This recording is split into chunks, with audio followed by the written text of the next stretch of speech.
Eu realmente pude descansar um pouco essa semana. E durante essa semana que eu estive de folga, eu ouvi bastante, porque eu tenho algumas referências na minha vida de pastores que podem ensinar a palavra de Deus. E eu ouvi bastante, e durante as minhas ouvidas, eu vou escrevendo, vou anotando coisas e aprendendo para ensinar, porque a gente não sabe nada e precisa aprender para ensinar. Então, durante uma série de estudos que eu estou tendo, eu fiz algumas anotações e pedi graça de Deus e escrevi bastante. Eu não sei se eu vou ter condições de falar tudo hoje, mas nós vamos falando em nome de Jesus. É o primeiro dia do ano e Deus nos tem sustentado até aqui. Deus nos tem trazido até aqui. É certo, irmãos, que todos os primeiros domingos do ano eu costumo dizer sobre aquilo que nós precisamos fazer, ou sobre aquelas propostas ou aquelas coisas que nós colocamos no nosso coração para fazer. Mas eu devo reconhecer com os irmãos que nós tivemos muitas vitórias no ano que se passou, mas foi um ano de muitas lutas espirituais. E todos nós concordamos com isso, a despeito de que nós não devemos dar glórias ao diabo. Nós devemos trazer glória e focar naquilo que Deus tem feito na nossa vida. Mas às vezes por alguma distração, às vezes por algum envolvimento com algumas coisas, nós nos pegamos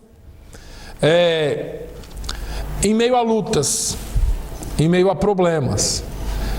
E durante essa semana, enquanto eu ouvia, enquanto eu lia, enquanto eu fiz anotações, o Espírito Santo me remeteu até Neemias.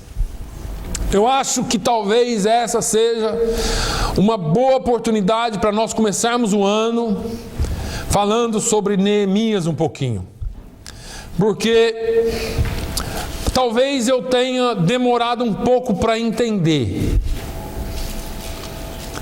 Durante os últimos meses do ano passado, nós trabalhamos bastante nesse tema, eu e o pastor Ronald, porque a nossa próxima escola bíblica de obreiros, ou escola bíblica para obreiros, que acontecerá no mês de abril na cidade de Medford, será toda nesse tema. Nós desenvolvemos o tema e talvez Deus estivesse querendo falar comigo e eu não entendi. Eu vim trabalhando, eu venho traduzindo muito material em Neemias e eu não entendi. E agora, durante um estudo bíblico que eu estou tendo, caiu em mim aquilo e Deus começou a falar comigo. Então eu quero nessa manhã trazer alguma coisa. Abra sua Bíblia em Neemias 4. Neemias é um dos grandes líderes da história sagrada, um dos grandes homens e nomes da história sagrada, da história de Israel. É também um dos grandes líderes citados na história secular. Para quem não sabe, existem livros de história secular que citam Neemias como um grande reconstrutor. A Bíblia nos fala e nos revela que Neemias era copeiro do rei, eu vou ter que ler porque senão eu falo em línguas aqui, Artaxerxes, a quem a história secular denomina ou chama como Longínamo. E este rei reinou no Império Medo-Persa por volta dos anos 445 a.C. O texto nos mostra que o período em que Neemias viveu foi aquele período compreendido entre aqueles 70 anos chamados de cativeiro babilônico. Neemias foi levado cativo nesse período. O capítulo 1 de Neemias nos mostra que veio de Jerusalém para o Império Medo-Persa, onde ele estava cativo. Alguém viajou de Jerusalém, um parente, não sabemos se era irmão, se era da mesma tribo, ou se era um parente próximo de Neemias, chamado Anani. E Anani trouxe para Neemias algumas notícias que fizeram o coração dele ficar muito triste.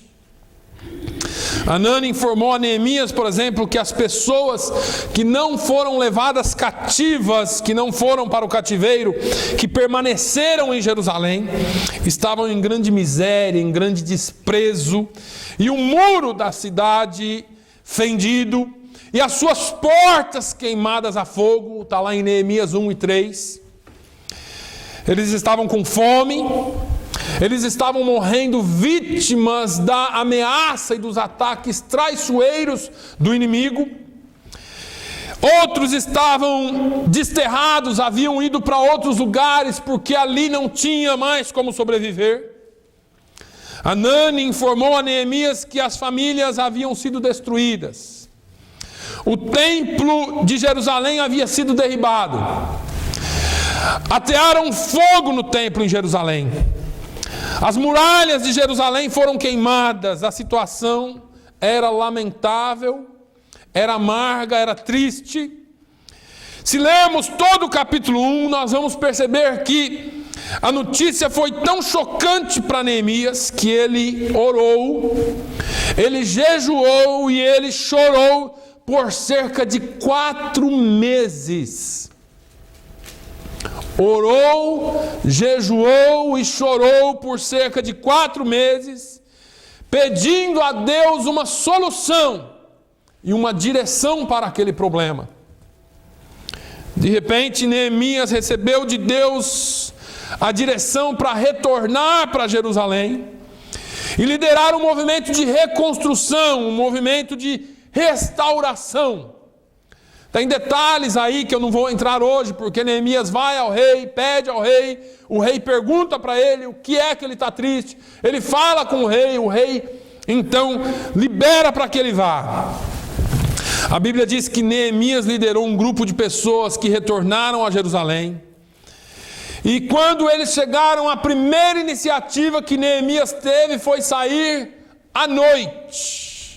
Ele mesmo diz que montado num cavalo, no capítulo 2 diz isso, para averiguar a situação da cidade e das muralhas que estavam caídas ou rompidas. Quando nós analisamos o contexto histórico desta situação, nós vemos que era uma situação urgente, a necessidade de reparação das muralhas, porque as províncias vizinhas, os reinos vizinhos eram todos inimigos de Jerusalém. Atacavam sempre de maneira traiçoeira, aproveitaram que havia um enfraquecimento nos judeus ou dos judeus para fazer ataques cruéis. Eu quero abrir aqui um parênteses agora. É bom eu e você lembrarmos que todas as vezes que Satanás nos vê enfraquecidos, mais vulneráveis, e quanto mais vulneráveis nos tornamos, ele aumenta a frequência e a diversidade de ataques sobre a nossa vida. Todas as vezes que você estiver fraco, e Satanás perceber isso, ele aumenta a frequência, ele aumenta a forma, ele diversifica para te enfraquecer mais ainda. Nós vamos chegar lá. Neemias conseguiu estimular o coração de um grupo de reconstrutores e eles começaram a trabalhar. A Bíblia diz que Neemias teve que se deparar com 3 grandes inimigos. Os nomes deles estão lá no capítulo 2, depois no 3, no 4, no 5, vocês vão ver os nomes desses inimigos. Um deles era Sanbalate. Sanbalate era governador de Samaria, que era uma das províncias vizinhas. O outro chamava-se Tobias e era capitão do exército de Sanbalate, da Samaria. O outro era Gesem, que era governador de uma das províncias do Egito. Era árabe, é chamado de Gesem, o árabe. Se você prestar atenção no que eu disse, você vai entender que os inimigos de Neemias não eram qualquer um, ou quaisquer um. Eram homens de poder, eram homens de influência, tinham exércitos em suas mãos, tinham o povo em suas mãos, e eles, portanto, não poderiam ser subestimados. Eram homens poderosos. Mas a despeito da influência, a despeito do poder desses homens, Neemias conseguiu manter o ânimo e trabalhar. E em 52 dias, eles reconstruíram, ergueram as muralhas de Jerusalém. A história de Neemias, mais uma coisa que faz-me entender, que toda a oposição contra o projeto de Deus vai ser vencida. Amém. Toda a oposição contra o projeto de Deus será vencida no nome de Jesus. Agora, entenda uma coisa. Quando nós chegamos no capítulo 4 e 5 de Neemias e até o 6, os inimigos da restauração propuseram algumas coisas a Neemias. Os inimigos da restauração, os inimigos da reconstrução, fizeram algumas propostas, fizeram algumas coisas para atrapalhar a reconstrução. E você vai entender por que eu estou falando disso no primeiro dia do ano. Nós precisamos observar que cada uma daquelas propostas que foram feitas, foram respondidas à altura por Neemias. Os irmãos vão perceber que são exatamente tais propostas que o inimigo nos faz quando nós queremos empreender uma grande obra para Deus. E é difícil, às vezes, nós entendermos isso, porque quando nós olhamos para o tamanho da congregação, parece que nós não temos condições de empreender uma grande obra para Deus. E aí está o nosso engano. O grupo de reconstrutores das muralhas de Jerusalém também não era grande, mas eles reconstruíram. Neemias queria restaurar as muralhas de Jerusalém, e eu vejo cada um de nós como um restaurador de muralhas. Então eu quero que você pense um pouquinho aí, porque talvez no ano passado algumas brechas foram criadas, alguns ataques foram feitos, alguns lugares foram queimados, algumas coisas foram derribadas na sua vida ou nessa nossa Jerusalém. E nós estamos um pouco chacoalhados. Você pergunta de um, esse saiu. Você pergunta de outro, esse outro mudou. Você pergunta do outro, aquele ali se decepcionou. Você pergunta do outro, aquele ali caiu. E nós vamos vendo brechas na muralha. E muitas vezes eu me cobro demais, porque eu falo, Senhor, isso é minha responsabilidade. E eu louvo a Deus, porque apesar da minha responsabilidade, eu quero mais uma vez dizer para os irmãos aqui que quando o Senhor voltar, quando o Senhor reunir a sua igreja e nos arrebatar para Ele, o Senhor não nos cobrará resultados. Entenda isso, eu não estou dizendo que não tem que ter resultado. O Senhor não nos cobrará resultados, o Senhor nos cobrará posturas. E principalmente de mim, eu tenho essa responsabilidade, porque naquele dia Deus não vai me cobrar quantas pessoas eu ganhei para Jesus.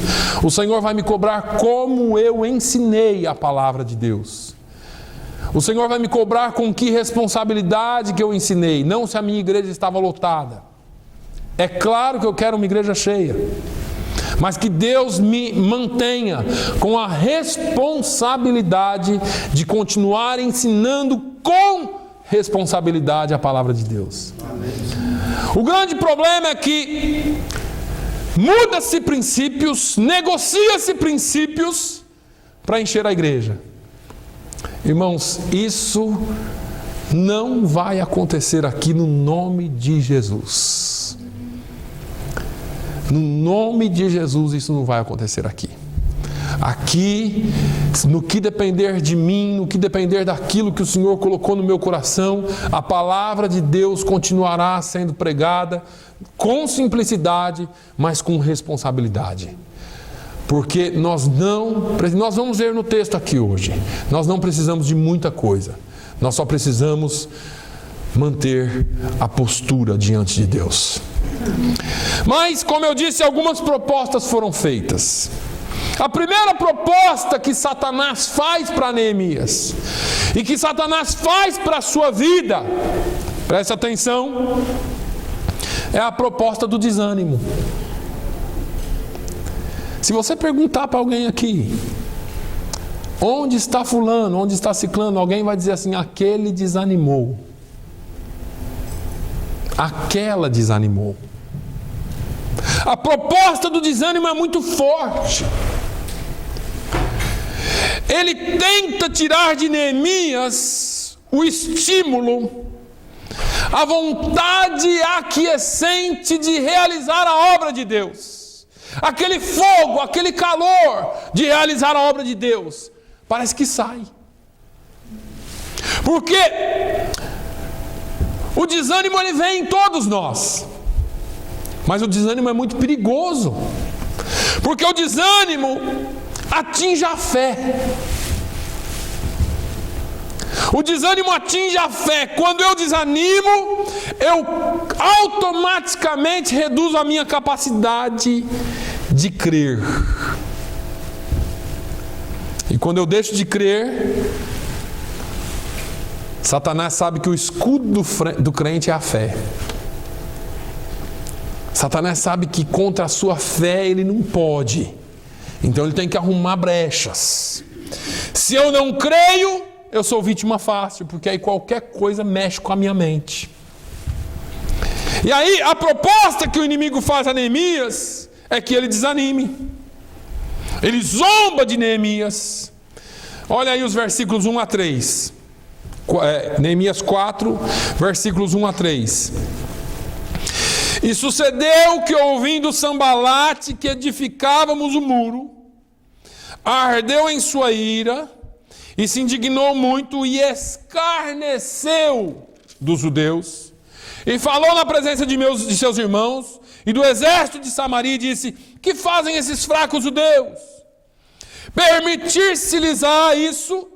Sacrificarão, acabarão num só dia, vivificarão dos montões do pó as pedras que foram queimadas.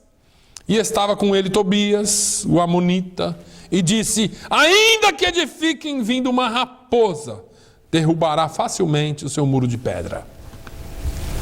Olha aqui. Quando Satanás quer desanimar você, ele tenta lhe expor, lhe fazer menor diante das pessoas que convivem com você. Foi essa tática que Golias usou com Davi. O fato é que a gente conhece a Bíblia, a gente só não aplica a Bíblia. Quando Davi chega em frente de Golias, Golias zomba dele, para ver se ele desanimava. E assim foi Sambalate.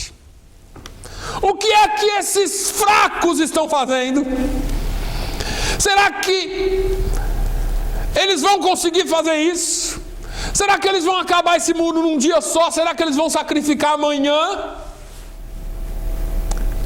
Esses fracos, eles vão pegar as pedras dos montões de lixo que tem e vão reedificar? Começou a denegrir. Então, alguém lá do meio, abre a boca, talvez ele mesmo, ou talvez o tal do Tobias, e diz: olha, ainda que eles edifiquem o muro, esse negócio não vai dar certo, porque se vier uma raposa, derruba. O negócio vai ser tão mal feito que qualquer coisa vai derrubar. Eles não estão no juízo certo.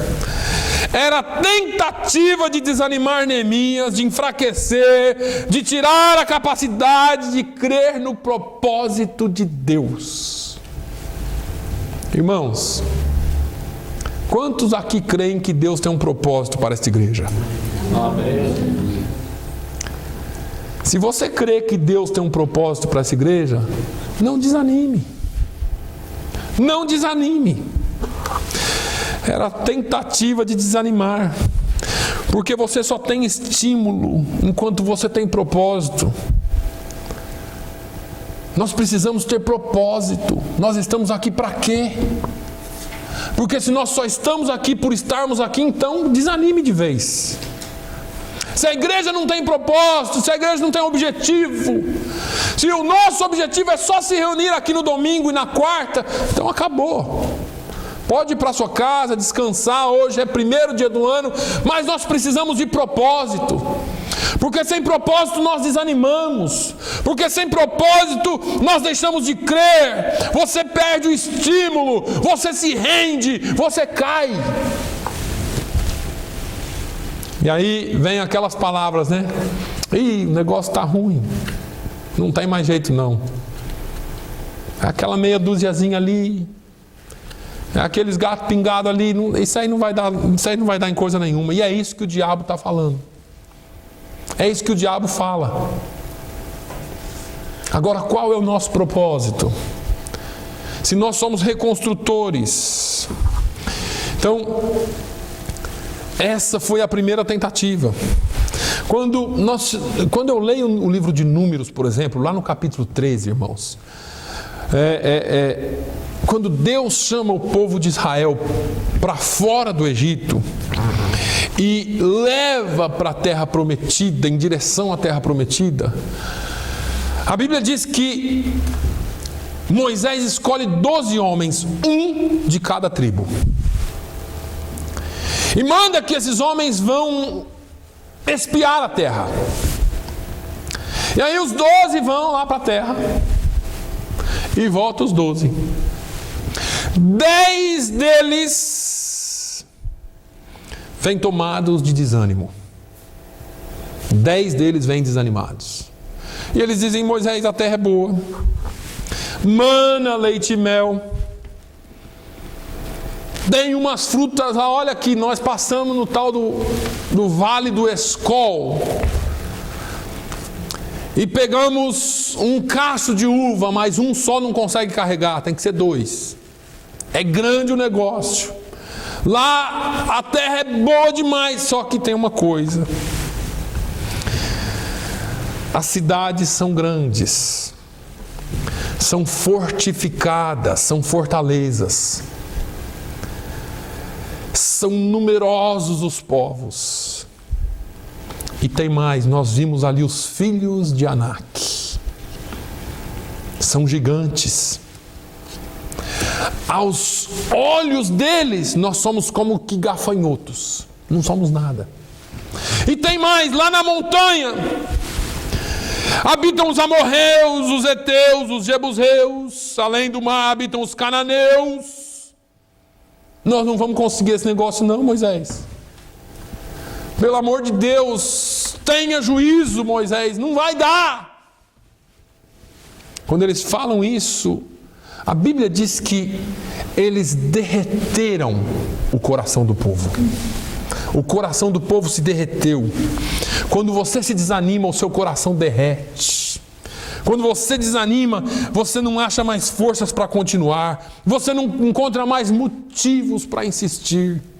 Você não encontra mais forças para ir um pouquinho a mais. No capítulo 15 de Mateus, acontece algo semelhante. Jesus está lá pelas bandas de Ciro e Sidom. Quando vem uma mulher atrás dele dizendo: Mestre, me ajuda. Porque a minha filha está terrivelmente endemoniada. Tem misericórdia de mim, tem compaixão de mim. E os discípulos vinham: Jesus, manda essa mulher embora, ela está atrapalhando. Você sabe aquelas pessoas que deveriam te animar e te desanimam? Que deveriam te dar força e ao invés de te dar força te desanima? Foi assim com essa mulher. A mulher vem em Jesus e fala de novo, e a Bíblia diz que Jesus não respondeu palavra. Olha só que coisa terrível. Assim é muitas vezes quando algumas pessoas que deveriam estar dizendo, vamos lá, vamos fazer, mas estão dizendo assim, não vai dar. Ih, pastor, isso aí não tem jeito não. Isso aí não vai dar não. Assim foi o caso com os 10 espias. Jesus vai entrando em Jericó, nós conhecemos muito bem. E alguém pergunta assim, o que é isso que está acontecendo aí? É Jesus que está passando. Aquele alguém que perguntou era um cego, o cego Bartimeu, que nós já cansamos de ouvir aqui. E ele começa, Jesus, filho de Davi, tem misericórdia de mim. Jesus, filho de Davi, tem misericórdia de mim. Alguém diz para ele, cala a boca, ele não vai te ouvir. E quando falaram para ele calar a boca, o que ele fez? Sentou e ficou quietinho, coitadinho de mim? Não, aí que ele gritava. Eu imagino aquele cara no meio do caminho, naquela estrada de terra, pulando e gritando, Jesus, filho de Davi, tem misericórdia de mim. Alguém disse, olha, vem que o mestre manda te chamar.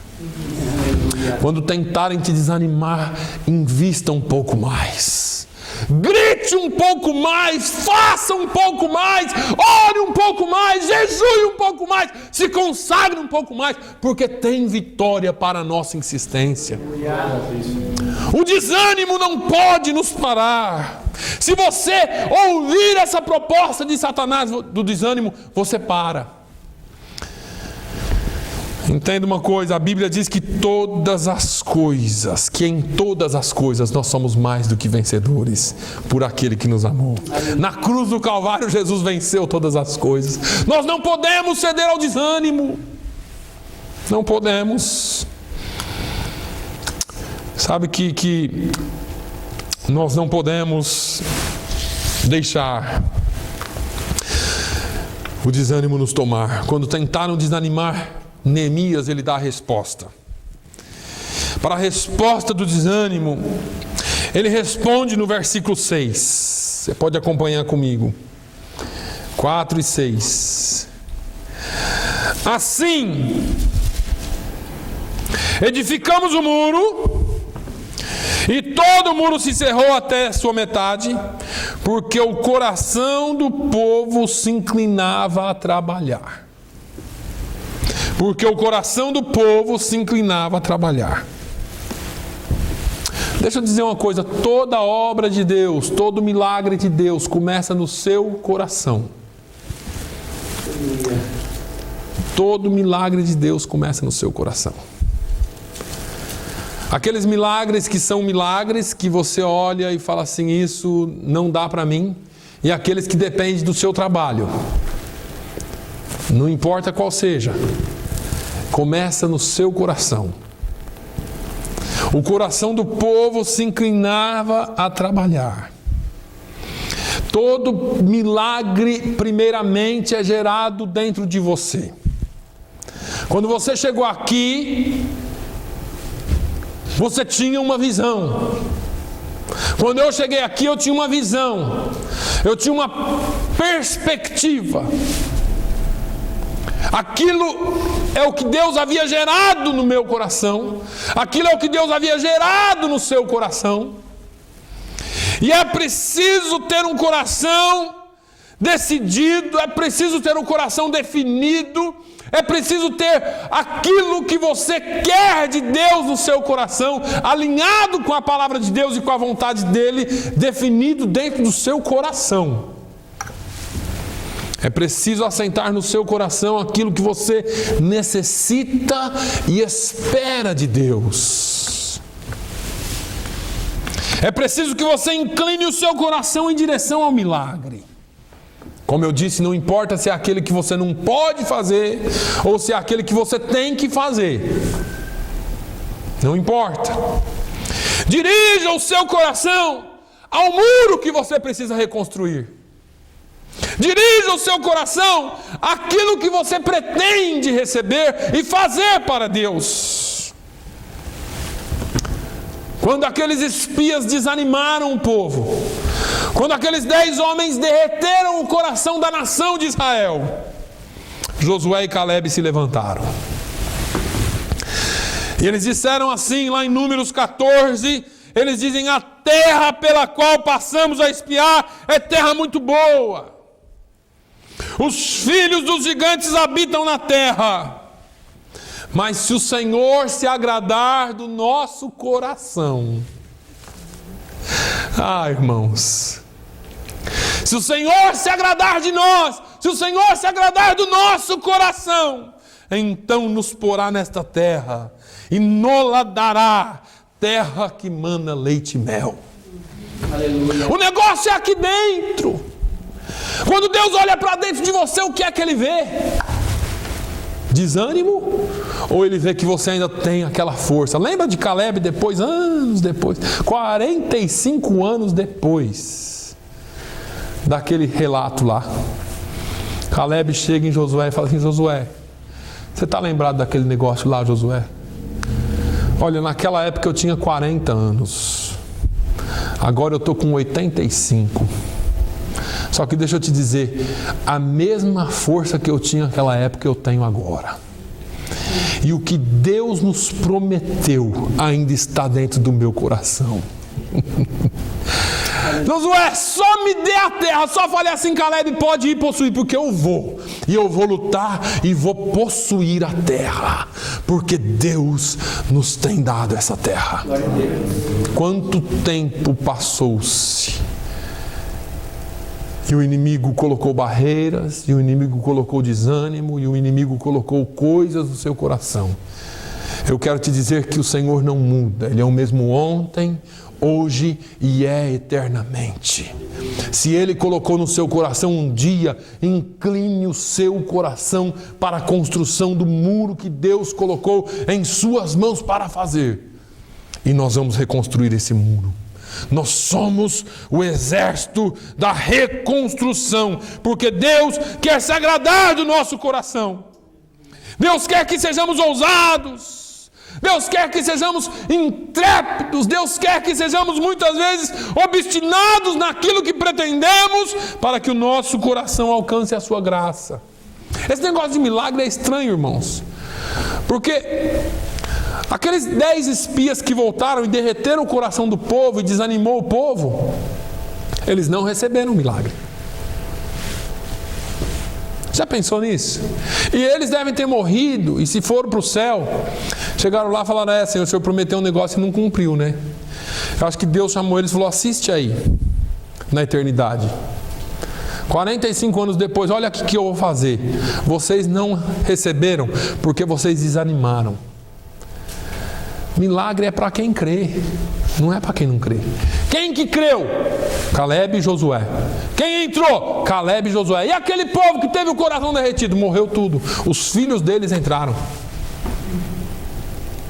Os filhos deles entraram. Porque derreteram o coração, porque desanimaram. Irmãos, que Deus nos proteja do desânimo. Que Deus nos guarde do desânimo. Incline o seu coração para trabalhar. Se afinque mais. Se projete mais. Faça mais. Ore mais. Se doe um pouco mais para a causa do Senhor. Eu sei que todos nós temos os nossos afazeres. Eu sei disso. E eu vou falar um negócio aqui que parece jargão, mas não é não. Você tem ânimo para ir para uma festa e ficar lá até de madrugada. Você tem ânimo para acordar de manhã, 6 horas da manhã, para ir para uma viagem, para ir fazer alguma coisa. Mas quando é para a igreja, parece que o trem é difícil demais. É arrastado. Irmãos, vamos colocar o nosso coração na obra do Senhor. Vamos colocar o nosso coração na obra do Senhor. Por que é que não estão todos aqui? Porque não estão. Agora veja uma coisa: nós colocamos o coração naquilo que queremos. aí entra em dúvida se aquilo que nós realmente queremos é que o reino de Deus seja estabelecido nessa terra. Andamos sem pensar nas coisas, vamos no automático. Tentaram desanimar Neemias. Neemias falou assim: o coração do povo estava inclinado a trabalhar. Se o nosso coração estiver inclinado a trabalhar, não tem nada que nos desanima. Mas não vão ouvir. Porque o desanimado, ele cria um monte de mais. Às vezes nós criamos os mais, não é? A gente vai, mas sabe, né? Eu vou lá, mas, né? Eu às vezes faço. Eu vou lá, mas você sabe, né? Eu oro, mas... E assim a gente vai criando os nossos mais. Se a começar em mim, nós todos colocarmos o nosso coração a trabalhar para o Senhor, independente dos mais, independente dos desânimos, da voz do diabo que sopra todo instante na nossa vida, nós vamos ver Deus agindo muito mais. Nós vamos ver Deus salvando muito. Eu não vou falar com aquele ali não, porque aquele ali você já sabe, né? Mas talvez naquele dia, olha, quantos aqui acreditam que Neemias já tinha ouvido falar disso? Que Jerusalém estava ruim. Eu acho que ele já tinha ouvido falar várias vezes. Quando esse irmão, porque ele fala, vem um irmão meu de Jerusalém chamado Anani. Quando esse parente dele chegou lá e falou, naquele dia Deus tocou no coração dele. Vai ter um dia que aquela pessoa que você falou tanto com ela, Deus vai quebrantar, porque o trabalho não é seu, o trabalho é do Espírito Santo. O nosso trabalho é trabalhar. O nosso trabalho é fazer a obra de Deus. O Espírito Santo vai e faz a obra dele. O nosso é fazer o que Deus nos chamou para fazer. Mas não desanime, porque tem muito a ser feito. A segunda proposta de Satanás é a proposta do medo. Neemias não desanimou. Ele era o tipo do indivíduo teimoso. Ele foi para fazer a obra e falou, eu vou fazer a obra. Não conseguiram desanimá-lo, então tentaram fazê-lo sentir-se amedrontado. Olha esse negócio aqui, irmãos. Isso aqui é sério. Quando você lê os versículos 7 e 8 e depois os versículos 10 e 12, tem alguns detalhes que me chamam a atenção. Olha o 7 e 8. E sucedeu que, ouvindo Sambalate e Tobias, e os árabes, os amonitas e os asdoditas, que tanto ia crescendo a reparação dos muros de Jerusalém, que já as roturas se começavam a tapar, iraram-se sobremodo, e ligaram-se, juntaram-se entre si todos, para virem guerrear contra Jerusalém, e para os desviares do seu intento. Para aí um pouquinho. Nós vamos continuar daqui a pouquinho. Quando os inimigos percebem que o milagre começou a acontecer, que Deus começou a mudar vidas, que Deus começou a tapar brechas. E deixa eu falar uma coisa para você, antes de Deus ganhar vidas aqui, Ele precisa tapar brechas aqui. Antes de trazer o povo para Jerusalém, os muros têm que ser tapados. Um dia me perguntaram assim, pastor, por que entra tanta gente e sai tanta gente? O muro está quebrado. O muro deve estar quebrado, só pode. Eu não tenho vergonha nenhuma de dizer isso. Nós temos que achar onde está a ruptura e fechar em nome de Jesus. Porque entra e sai. Alguma coisa tem que ser feita. Porque a gente arruma as desculpas e as escusas para tudo. Não, o fulano saiu por causa disso. Não, mas se o Senhor quiser edificar, Ele edifica. A obra é dele. Agora veja bem, quando os inimigos percebem que o milagre começou a acontecer, ele desespera. E aí, eles tentam uma última atacada contra Neemias. Eles tentam de tudo para parar você. Mas não se preocupe, é só um ataque desesperado. Veja bem, quando o inimigo quer atacar você, ele ataca de todas as frentes. Ele começa a atacar aqui, atacar ali, e não sei quantos aqui tem sentido, mas eu tenho passado nos últimos meses por diversos pequenos probleminhas que vem minando. Você tem aquela sensação de que tudo está dando errado em algum momento.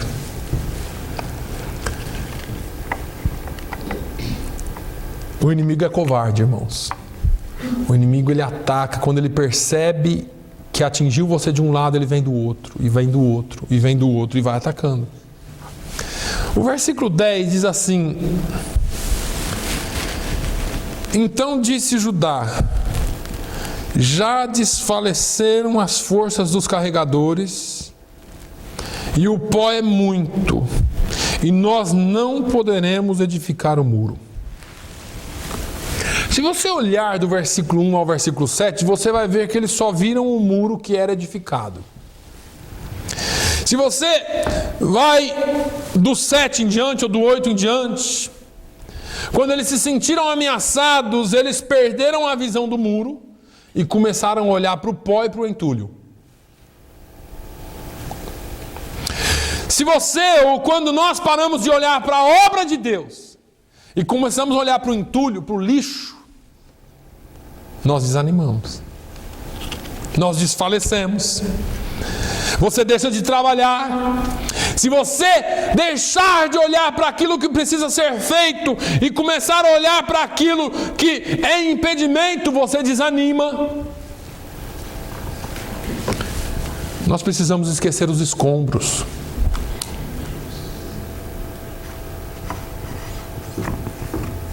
Esqueça os escombros. Esqueça o que caiu. Esqueça o que passou.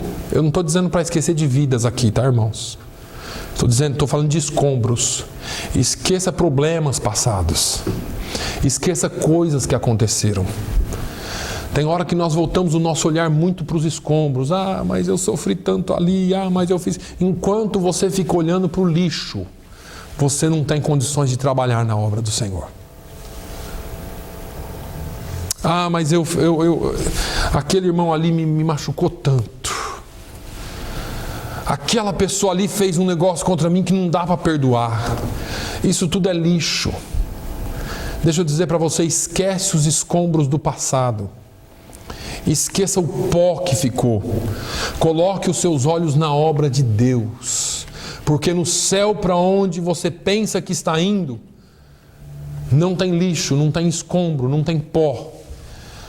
Deus quer pessoas que foquem na obra dele e não no lixo passado. O lixo passado é passado, tem que ser jogado fora. Nós precisamos focar naquilo que Deus tem para nós. Olha o versículo 12. E sucedeu que, vindo os judeus que habitavam entre eles, 10 vezes nos disseram: de todos os lugares tornarão contra nós. 10 vezes nos disseram. Sabe o que é isso? Você é ameaçado hoje, você é ameaçado amanhã, você é ameaçado depois da manhã, e aí você vai enfraquecendo, e aí você vai deixando, você vai entrando em desespero, você vai vendo que as coisas não estão funcionando muito bem. Vou voltar um pouquinho lá em Golias.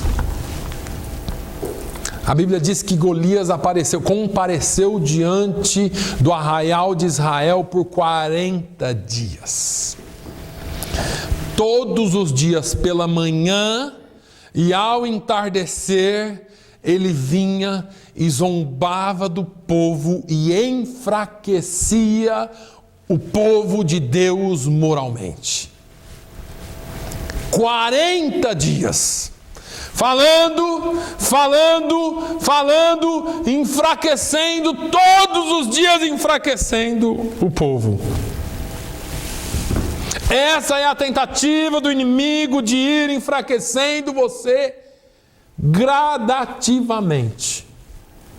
Fala hoje, fala amanhã, Fala depois. É a mentira da televisão. Todo dia aquela mesma coisa, um dia aquilo ali vira verdade. Conte aquela mentira muitas vezes que daqui a pouco ela é verdade. Fale aquilo muitas vezes que daqui a pouco se torna realidade na sua vida. Isso aí só não torna realidade com dinheiro, tá, irmão? Não tenta não que não dá certo. Agora, o inimigo vai derrubando você aos poucos, até que você se entregue à ameaça do medo, até que você se entregue à covardia, porque Deus não nos chamou para sermos covardes. Deus nos deu um espírito de confiança, um espírito de coragem, segundo Hebreus.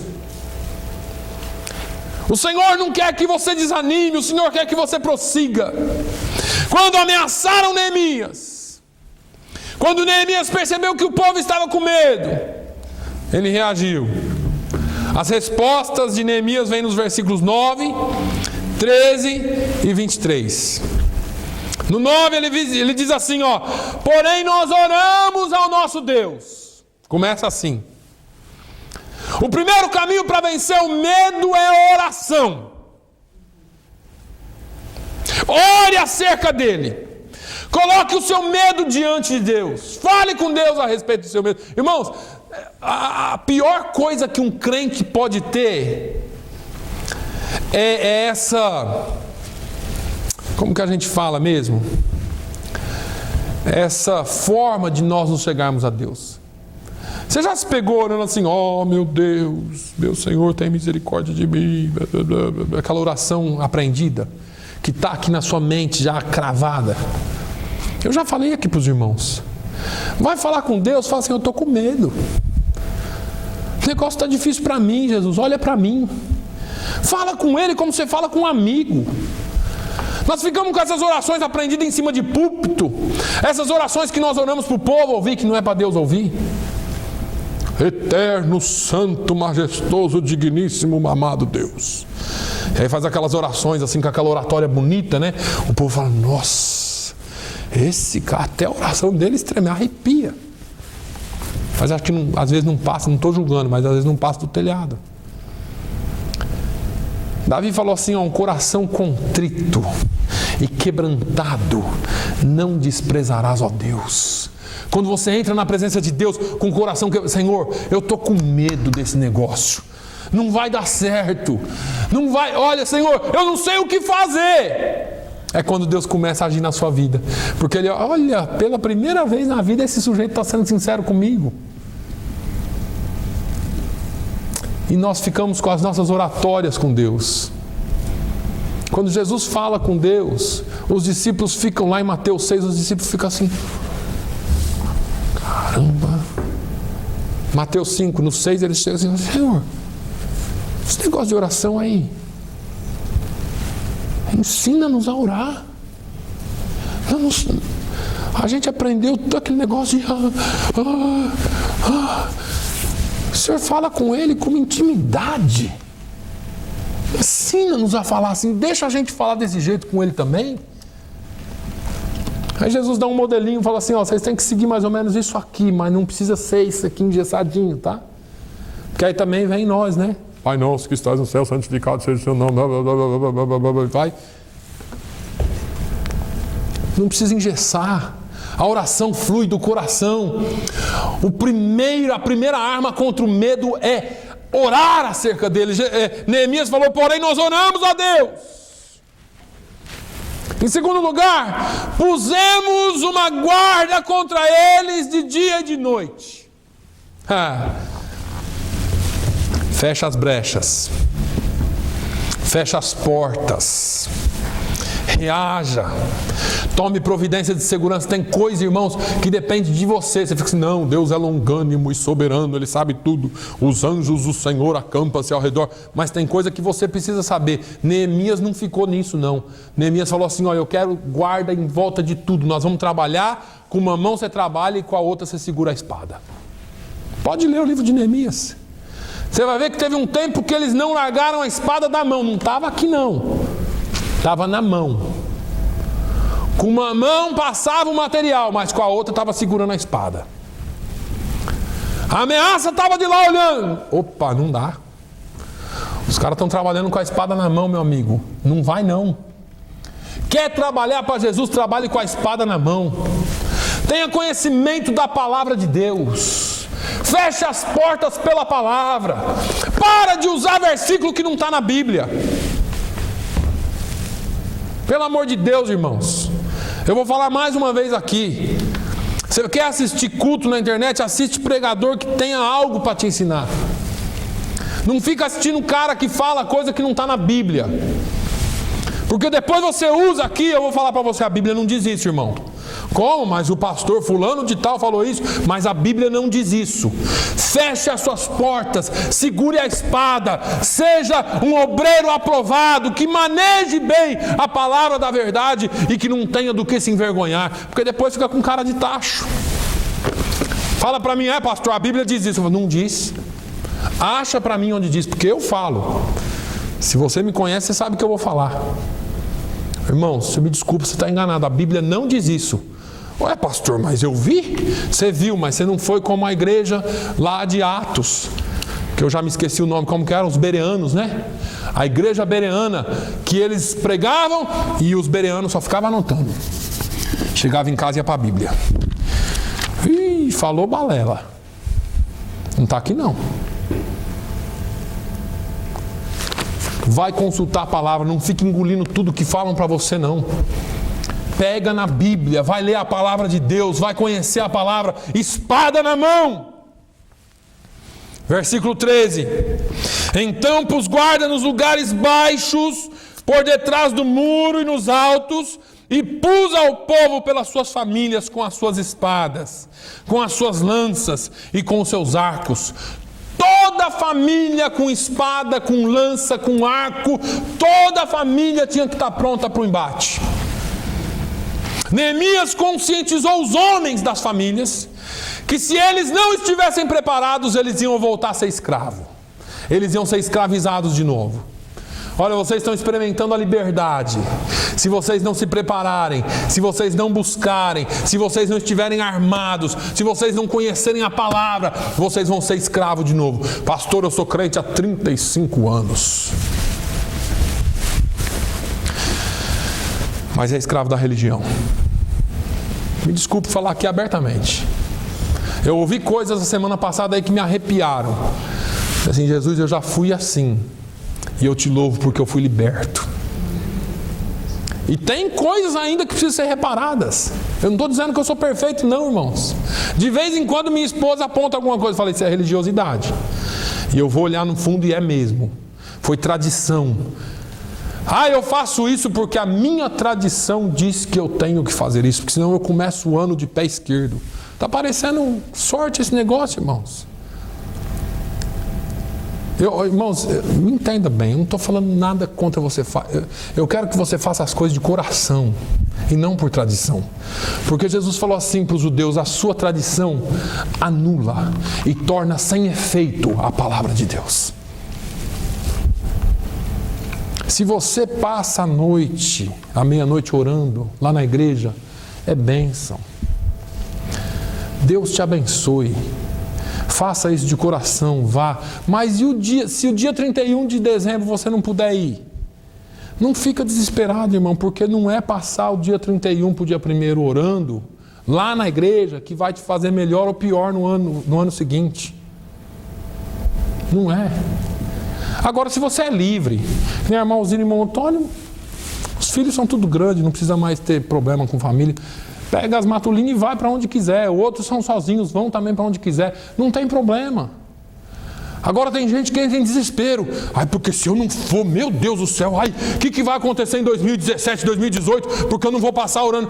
Ora lá no seu quarto, faz que nem Jesus falou em Mateus 6. Entra no seu quarto, fecha a sua porta, fala com seu pai em secreto, que o pai que te ouve em secreto te recompensará publicamente. Irmão, não é a sua tradição que te salva, é o conhecimento da palavra de Deus. E esse conhecimento envolve prática. Porque a gente ouve o ano inteiro e parece que para praticar um trem terrível. Eu tenho muito a falar, mas eu vou parando por aqui um pouquinho. Eles reagiram, irmãos, reagiram com coragem, reagiram em defesa da família. Tem coisa que você tem que fazer em prol da sua família.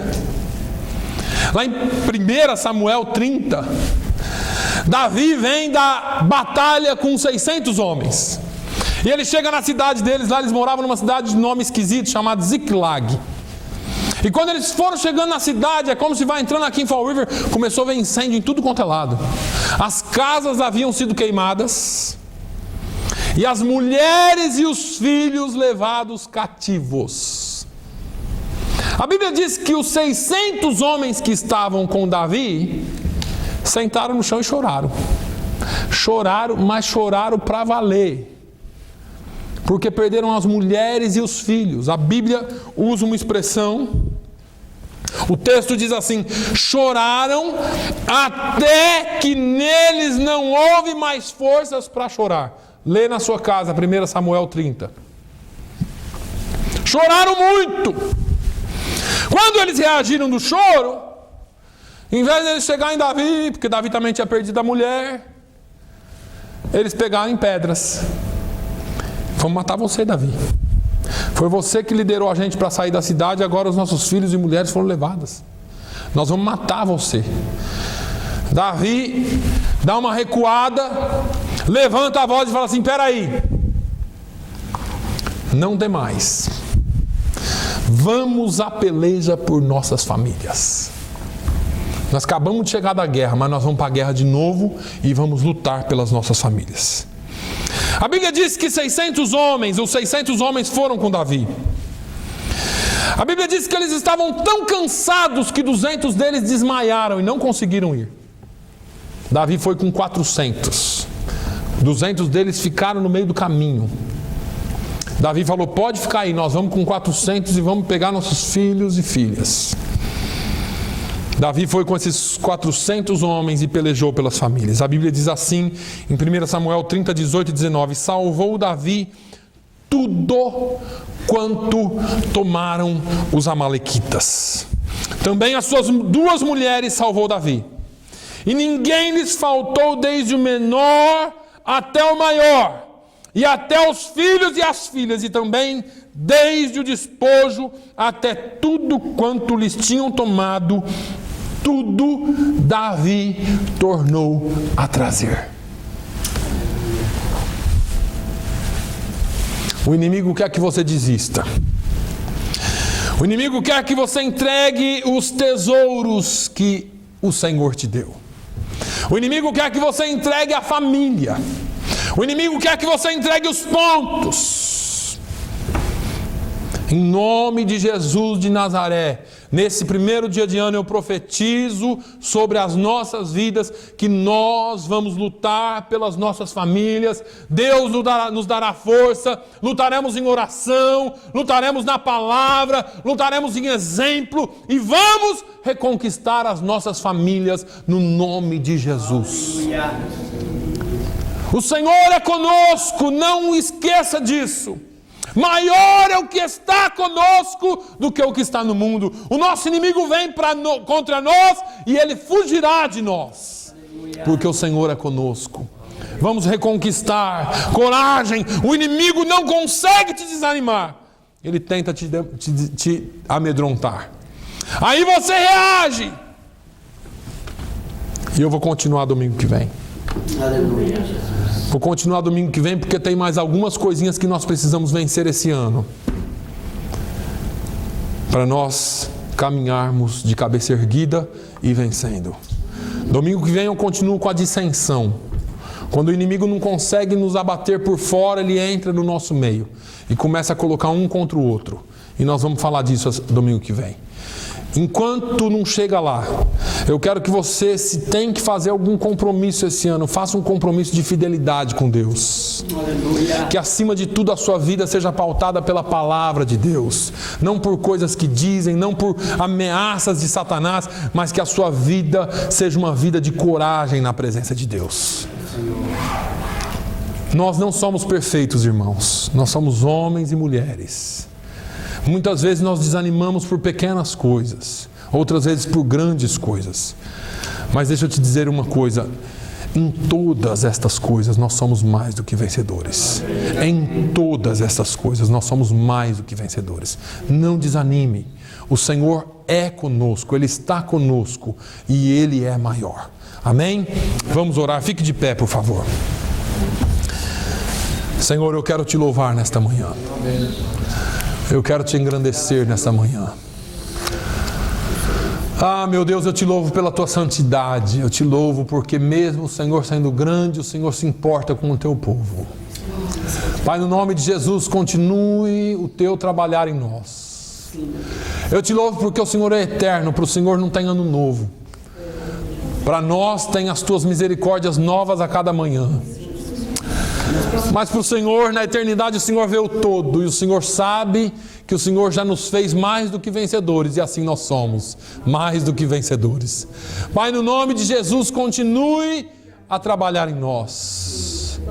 Pai, todas as coisas o Senhor diz que cooperam para o bem daqueles que amam a Deus e são chamados segundo o teu propósito. O bom é que todas as coisas, as boas e as ruins. Oh, meu Deus, ensina-nos a aprender as lições com as boas lições. E com as más lições também, para que nós possamos, ó Deus, entrar na tua casa e entrar nessa batalha de cabeça erguida, sabendo que o Senhor é conosco. O Senhor não desiste de nós, o Senhor não nos abandona, o Senhor não nos desampara, o Senhor é o nosso provedor. Pai, no nome de Jesus, que esse ano seja um ano de vitórias para cada um de nós. E que ainda que venham as lutas, que elas venham para cair, porque o Senhor é conosco. Pai, no nome de Jesus, que a fé não nos falte, que o ânimo não nos falte, que a coragem de lutar não nos falte, ó Deus. Que assim como o Senhor ungiu a Davi para lutar com aquele gigante, o Senhor unja a nós. Que assim como o Senhor ungiu a Davi para lutar pela família, o Senhor unja a tua igreja. Oh, meu Deus, ensina-nos a tapar as brechas, a reconstruir os muros, a entrar na tua presença, Senhor, com louvores, com adoração, com cânticos. Oh, meu Deus, que a tua igreja seja cheia de poder, Senhor. Que no teu nome, Jesus, muralhas sejam quebradas. Que no teu nome, Senhor, as nossas muralhas sejam reerguidas. Que no teu nome, Senhor, a todo impedimento caia por terra no nome de Jesus. E que os nossos inimigos, Senhor, possam ver que nós estamos preparados para a guerra. Prepara-nos, Senhor, em oração. Prepara-nos, Senhor, pela tua palavra. É o que eu te peço no nome de Jesus. Oh, meu Deus, no nome que é sobre todo nome. No nome que é sobre todo nome é que eu peço e agradeço. Aleluia. Que o amor de Deus, a graça do nosso Senhor e Salvador Jesus Cristo, a comunhão e a consolação do Espírito Santo seja sobre todo o povo de Deus hoje e sempre. Todos digam amém. Glória a Deus.